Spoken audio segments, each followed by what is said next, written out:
O Senhor esteja convosco. Ele está no meio de nós. Proclamação do Evangelho de Jesus Cristo, segundo Mateus. Glória a vós, Senhor. Naquele tempo, disse Jesus a seus discípulos: quando o Filho do Homem vier em sua glória, acompanhado de todos os anjos, então se assentará em seu trono glorioso. Todos os povos da terra serão reunidos diante dele, e ele separará uns dos outros, assim como o pastor separa as ovelhas dos cabritos. E colocará as ovelhas à sua direita e os cabritos à sua esquerda. Então o rei dirá aos que estiverem à sua direita: vinde benditos de meu Pai, recebei como herança o reino que meu Pai vos preparou desde a criação do mundo. Pois eu estava com fome e me destes de comer. Eu estava com sede e me destes de beber. Eu era estrangeiro e me recebestes em casa. Eu estava nu e me vestistes. Eu estava doente e cuidastes de mim. Eu estava na prisão e fostes me visitar. Então os justos lhe perguntarão: Senhor, quando foi que te vimos com fome e te demos de comer, com sede e te demos de beber? Quando foi que te vimos como estrangeiro e te recebemos em casa, e sem roupa e te vestimos? Quando foi que te vimos doente ou preso e fomos te visitar? Então o rei lhes responderá: em verdade eu vos digo, que todas as vezes que fizestes isso a um dos menores de meus irmãos, foi a mim que o fizestes. Depois o rei dirá aos que estiverem à sua esquerda: afastai-vos de mim, malditos, ide para o fogo eterno, preparado para o diabo e para os seus anjos. Pois eu estava com fome e não me destes de comer. Eu estava com sede e não me destes de beber. Eu era estrangeiro e não me recebestes em casa. Eu estava nu e não me vestistes. Eu estava doente e na prisão e não fostes me visitar. E responderão também eles: Senhor, quando foi que te vimos com fome ou com sede, como estrangeiro ou nu, doente ou preso, e não te servimos? Então o rei lhes responderá: em verdade eu vos digo, todas as vezes que não fizestes isso a um desses pequeninos, foi a mim que não o fizestes. Portanto, estes irão para o castigo eterno, enquanto os justos irão para a vida eterna. Palavra da salvação. Glória a vós, Senhor. Que a palavra do Santo Evangelho perdoe os nossos pecados. Amém. Podemos sentar. Queridos irmãos e irmãs, nós nos reunimos em festa para rezarmos Cristo Rei. É bom saber né, que essa festa ela tem uma origem, ela tem um significado de ser rezada, né, porque durante todo o ciclo do ano nós celebramos Cristo, né, nós rezamos Cristo. Se assim é verdade, todo domingo é festa de Cristo Rei, porque todo domingo celebramos e professamos a nossa fé na alegria do Cristo ressuscitado, nessa certeza de um Cristo que vence a morte e nos dá a certeza da vida. Mas é importante, imbuídos da história, da palavra de Deus e da história, conhecer um pouquinho sobre esta ação. Tudo começa lá no Concílio de Nicéia. Não quer dizer que a festa começa no Concílio de Nicéia, não. Porque no Concílio de Nicéia, uma grande reunião que aconteceu em Nicéia, chamado Concílio de Nicéia, mostra uma realidade importante, o reconhecimento de Cristo como verdadeiro Filho de Deus. Mas vocês vão dizer assim, mas nunca foi, nunca foi assim? Não é melhor dizer assim, sempre foi desse modo? Cristo sempre foi Cristo, não foi? Cristo sempre foi filho de Maria. Só que a igreja, nós temos que lembrar que a igreja, ela caminhou. Muitas coisas nós fomos aprendendo com o tempo. Houve momentos importantes para esse crescimento. E no Concílio de Nicéia, quando começa a formular o símbolo apostólico, a dimensão apostólica da igreja, a profissão de fé da igreja, começou a compilar, a organizar as coisas. E ali eles começaram a dizer, verdadeiramente, Jesus Cristo é Deus de Deus. Então Jesus Cristo não é só o Cristo, Jesus Cristo, ele é Filho de Deus, Deus de Deus, luz da luz, Deus verdadeiro de Deus verdadeiro, gerado, não criado, consubstancial ao Pai. Por ele e para ele foram feitas todas as coisas, e por ele tudo subsiste. E a nós, homens, somos chamados a viver esse mistério. Então a gente começa a observar que ali houve um reconhecimento grande dessa soberania de Cristo como sendo Ele mesmo o Messias. Aquilo que desde o princípio Jesus colocou, agora a igreja está amadurecendo para si toda esta realidade. Aí passado um período, praticamente 16 séculos, o 16º século, lá no ano de 1925, mais ou menos, o Papa Pio XI, o que ele faz? Ele celebra o 16º centenário do Concílio de Nicéia, aonde faz a promulgação deste grande mistério, aonde afirma esta ação. E ali ele intitula uma festa chamada Festa do Senhor, de Nosso Senhor Jesus Cristo, Rei do Universo. Aí começa a festa de Jesus Cristo, Rei do Universo. Mas não no dia de hoje, mas no domingo anterior à festa de Todos os Santos. Exatamente para que a gente possa reconhecer que Jesus Cristo está acima de todos os santos, é o santo por excelência. E no seu senhorio vivemos toda a realidade da nossa fé.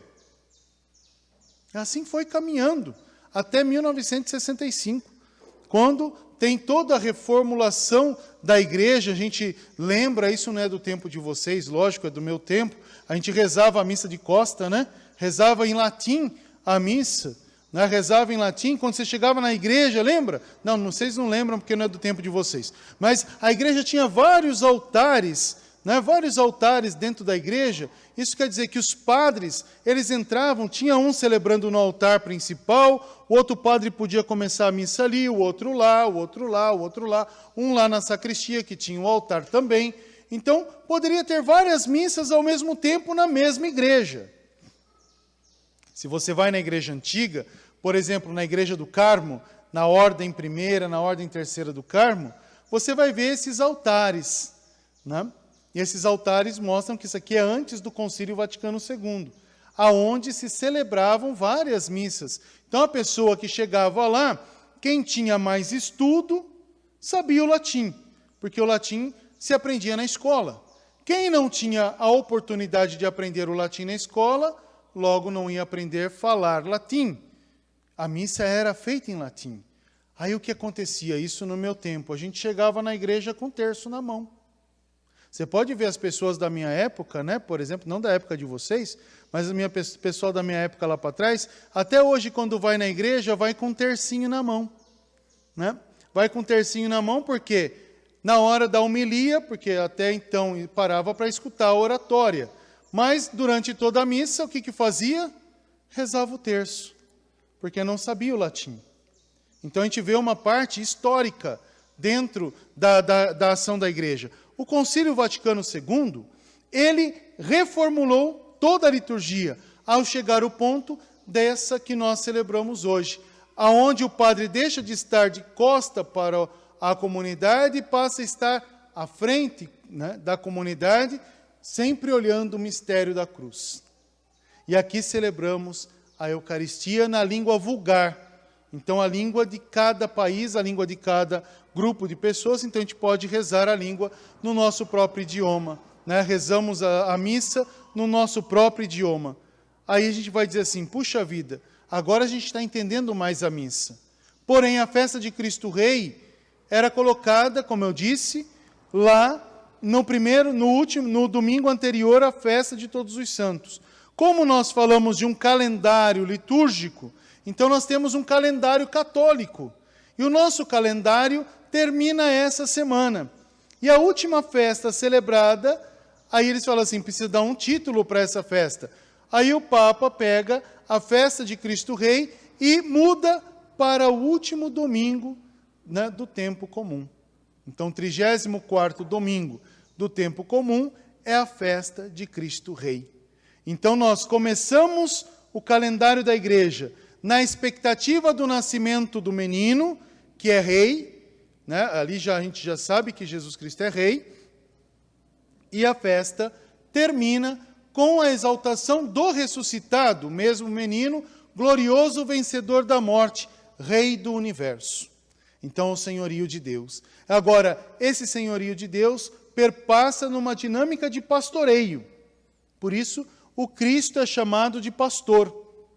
Né? O Senhor pastor, que vai pegar ali, se a gente for olhar os textos, tanto da primeira leitura como da leitura do Evangelho, mostra um Cristo pastor. O próprio Cristo, quando ele vai falar, quando o Filho do Homem vier, e o Filho do Homem é ele vai mostrar essa dinâmica do pastor que separa o seu rebanho. Ele vai buscar isso lá na dimensão do pastor palestino, não do pastor judeu, mas do pastor palestino, que é diferente. Na Palestina, naquela parte dentro de Israel, a Palestina, o território palestino, no inverno é muito mais frio do que a outra região, porque você tem que subir um pouco, né, e viver ali na Palestina. O que eles faziam? A ovelha, para o pastor, é preciosa. Então, a ovelha, ela aguenta o frio. Por isso, ela é mais forte. Então, ela pode ficar no aprisco. E os cabritos e os bodes? Têm a pelagem mais rala. Esses precisam de calor. Então, os pastores palestinos colocavam esses animais numas grutas e acendiam fogo para que o fogo aquecesse a eles e também a esses animais. Olha que interessante o fato. Né? Quem está, né? Um está no fogo, o outro está no tempo. Mas não quer dizer que está no tempo não está quente, mas está sobre a guarda do seu pastor. Os outros estão guardados e passam o frio do tempo. As ovelhas não. Então, por isso que ele vai dizer que nós somos a raça escolhida, do seu pastoreio, somos as ovelhas. Mas dentre dessas ovelhas tem aquelas que seguem e aquelas que não seguem o Senhor. Por isso que ele vai fazer a escolha dessas ovelhas. As que servem, as que são preciosas, é aquelas que seguem os seus passos, as suas orientações. Aí ele coloca no finalzinho ali as orientações. Vocês observaram? Que ele vai dizer, estive, né, com fome e com sede, tu me destes de comer e de beber. Estava nu, me vestistes. Estava preso, estava, né, doente, fostes me visitar. Então mostra toda aquela realidade dizendo, né, que quem faz esta ação de encontro vive o que pertence a Deus. Logo, o que pertence a Deus? A misericórdia. Temos que ser misericordiosos, saber olhar um para o outro e ter compaixão. O que ele fez por nós. Acolhimento. dar vida, promover vida. Quanto mais nós fazemos as atitudes de misericórdia, mais recebemos as graças dessa mesma misericórdia. Um exemplo: quanto mais amo, mais recebo amor. Quanto menos amo, menos recebo amor. Quanto mais sirvo, mais também receberei a gratidão. Quanto menos sirvo, menos gratidão terei. É assim que ele coloca sobre aquela realidade. Por isso que quando ele fala ali das dimensões, é basicamente para dizer, nós temos fome e sede do quê? De justiça. Nós temos fome e sede de justiça. Se olhar, nós nos encontramos doentes e prisioneiros dos nossos próprios prazeres. Estamos nus diante da realidade da graça de Deus porque nos escondemos no pecado. E o Senhor nos quer dar a salvação. Então, para poder viver a salvação, nós temos que seguir os seus propósitos.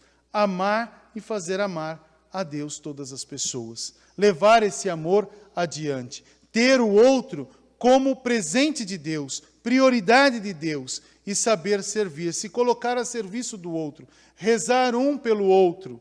É aquela dimensão do face a face que a gente faz com Deus na nossa oração. Poder rezar pelo outro, ajudar o próximo, servir com alegria, são as atitudes de Cristo que nos convidam a viver o mistério da fé. Quando a gente termina o ano, o Senhor também nos dá essa graça de refazer a nossa caminhada e nos tornarmos pessoas novas. Olha como é bom.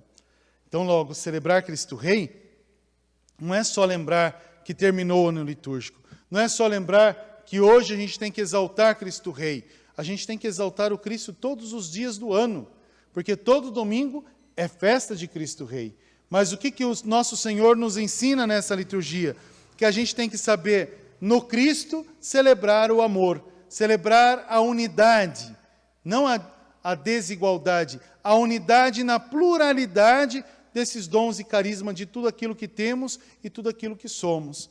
Aquele que fica preso na sua própria realidade não consegue encontrar a Deus. Aquele que deixa Deus agir, deixa Deus ser Deus na sua vida, abre o coração a essa liberdade de Deus, para que Deus possa viver a sua liberdade na nossa existência, esse encontrou o seu grande tesouro. Aonde Deus está, ali está o seu coração. E quando Deus está em primeiro lugar, é a alegria que domina. Nas imagens de Cristo, sempre aparece o Cristo soberano, mas também misericordioso. Aquele que aquele que tem esse coração grande para dar vida àquele que muitas das vezes se perdeu pela sua própria realidade.